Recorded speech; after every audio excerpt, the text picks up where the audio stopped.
Hello everyone, welcome to my YouTube channel Vikram Hindi academy.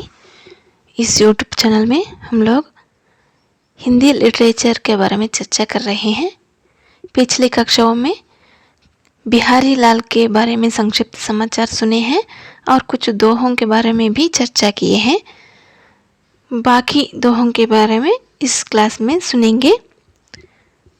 पहला दोहा, आज का पहला दोहा, कनक कनक ते सौ गुणौ मादकता अधिकाय, उही खायै बौराई जग, इही पायै ही बोराई। बहुत इम्पोर्टेंट दोहा अक्सर पूछे जाते हैं। नेट में कई बार पूछे हैं, सेट में भी। और इस दोहा में अलंकार कौन सा है ऐसा भी पूछने की संभावना है। इस दोहा किनका है ऐसा भी पूछने की संभावना है। इस दोहा में शब्दों के अर्थ भी पूछने की संभावना है। बहुत इम्पोर्टेंट है।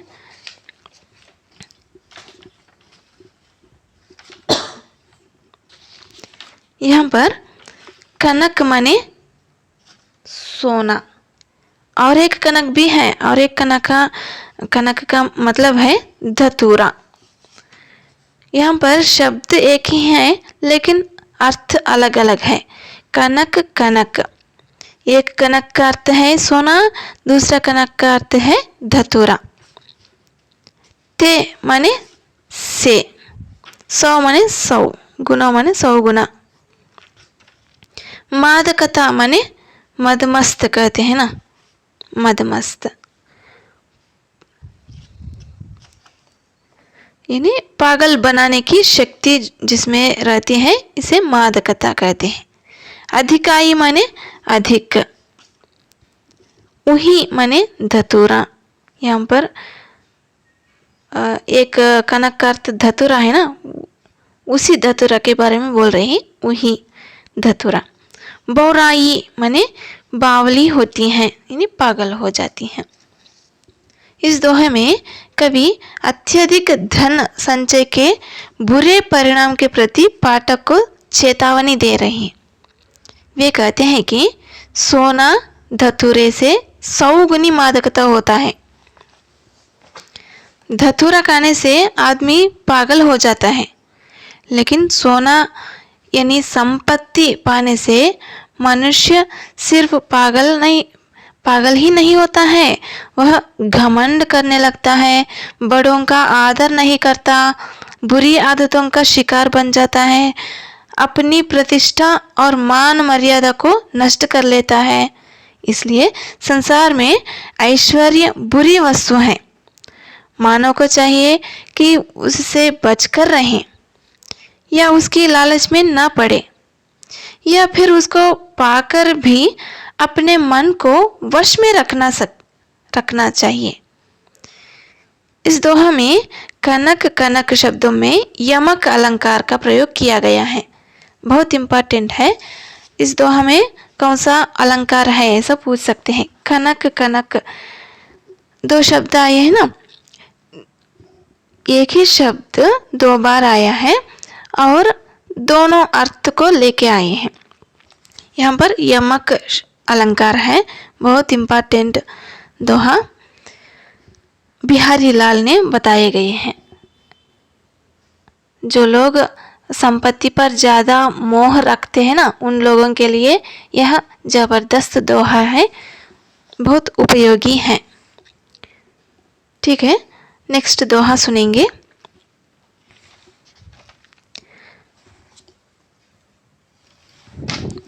या अनुरागी चित्त की गति समुझै नहीं कोई, ज्यों ज्यों बूढ़ै श्याम रंग, त्यों त्यों उज्ज्वल होई। और एक बार दोहराती हूँ। या अनुरागी चित्त की गति समुझै नहीं कोई, ज्यों ज्यों बूढ़ै श्याम रंग, त्यों त्यों उज्ज्वल होई। यहाँ पर अनुरागी माने प्रेमी, चित्त माने मन, गति माने स्थिति, समझे नहीं कोई माने कोई भी नहीं समझता, ज्यों ज्यों माने जैसे जैसे, बूढ़े माने डूबे या डूबना, श्याम माने काला। यहाँ पर श्याम रंग के संदर्भ में हम लोग श्री कृष्ण को लेना है। त्यों त्यों माने वैसे वैसे, उज्ज्वल माने पवित्र, होई माने होता है। यहाँ पर कवि बिहारी लाल कहते हैं कि इस अनुरागी चित्त की विलक्षण अवस्था कोई समझ नहीं सकता। जो जो वह श्याम रंग में डूबता है त्यों त्यों उज्जवल हो जाता है। विलक्षणता यह है कि काले रंग में डूबने से वस्तु काली होती है, पर चित्त श्याम रंग में जो जो डूबता है त्यों त्यों उज्जवल हो जाता है। साधारणतः कोई भी वस्तु को काले रंग में डुबाने पर क्या होता है, काली पड़ जाती है ना।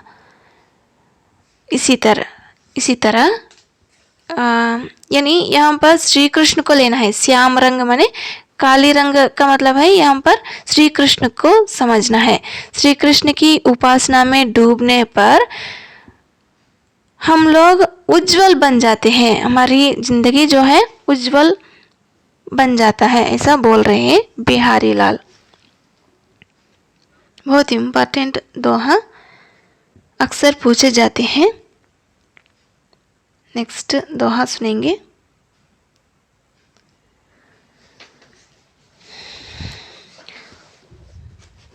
नेक्स्ट दोहा,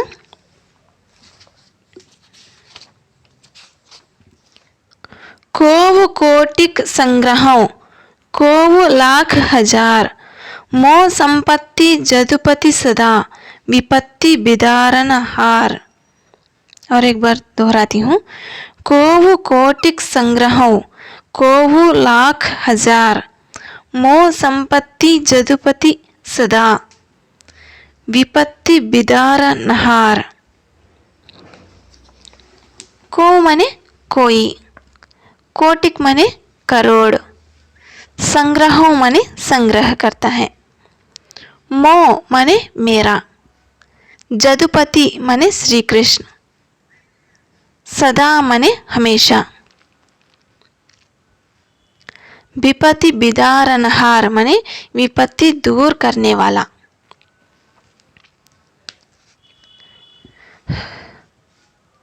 चाहे कोई करोड़ की संपत्ति संग्रह करे, कोई 10 करोड़, मेरी संपत्ति तो सदा विपत्ति को दूर करने वाले श्री कृष्ण भगवान है। मुझे किसी अन्य संपत्ति की कुछ आकांक्षा नहीं है, ऐसा बोल रहे हैं बिहारी लाल ने। श्री कृष्ण के उपासक हैं बिहारी लाल। विपत्ति विनाशक को ही सच्ची संपत्ति मानते हैं। इससे उनकी कृष्ण के प्रति भक्ति मालूम हो जाती है।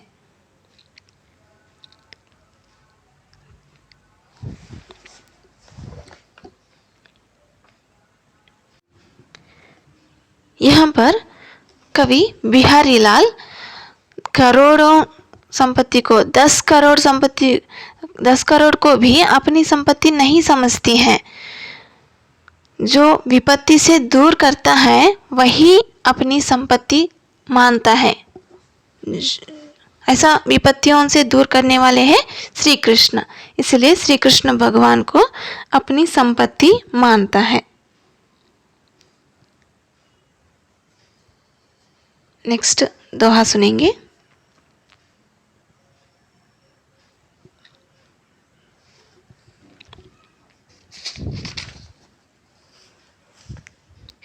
जपमाला छापा तिलक, सरई न एकौ काम, मन कांचे नाचे वृथा, सांचे रांचे राम। और एक बार दोहराती हूँ। जपमाला छापा तिलक, सरई न एकौ काम, मन कांचे नाचे वृथा, सांचे रांचे राम। जपमाला माने जपने की माला, जो जप करते हैं ना। छापा माने तप्त मुद्रा। सरई माने निकलता है। एकौ माने एक भी। मन कांचे माने कच्चे मन वाले। सांचई माने सच्ची भक्ति वाले। रांचे माने प्रसन्न होता है। यहाँ पर कवि कहता है कि जपमाला, तप्त मुद्रा तथा तिलक से एक भी काम नहीं होता है, क्योंकि ये सब तो ऊपरी दिखावे मात्र हैं।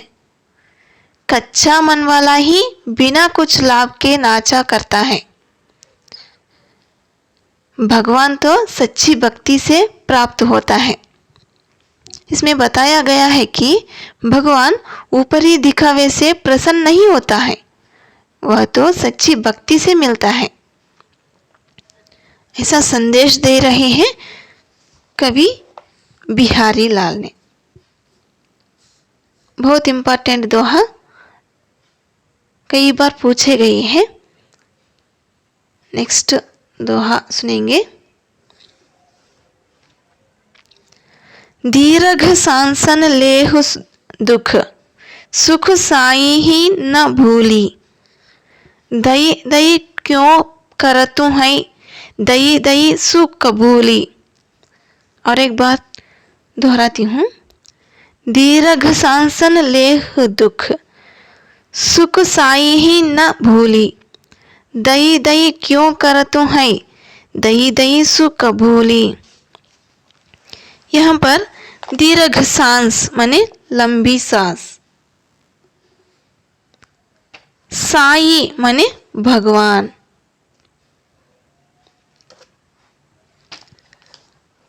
लेहि माने लेना। भूली माने भूल जा। दई दई माने हाँ दैव, हाँ दैव कहते हैं ना। दई दई दैव ने जो दिया है। सु माने वह। कबूली माने स्वीकार कर। यहाँ पर कवि बिहारी लाल कहते हैं कि हे मित्र, तू इस विपत्ति में कराहते हुए लंबी सांस ले। तू सुख में भगवान को न भूल जा, क्योंकि वही दुख सुख में तेरी रक्षा करने वाला है। तू इस विपत्ति में हाँ दैव कहकर क्यों पुकारता है? दैव ने जो विपत्ति दी है उसे सहर्ष स्वीकार कर ले।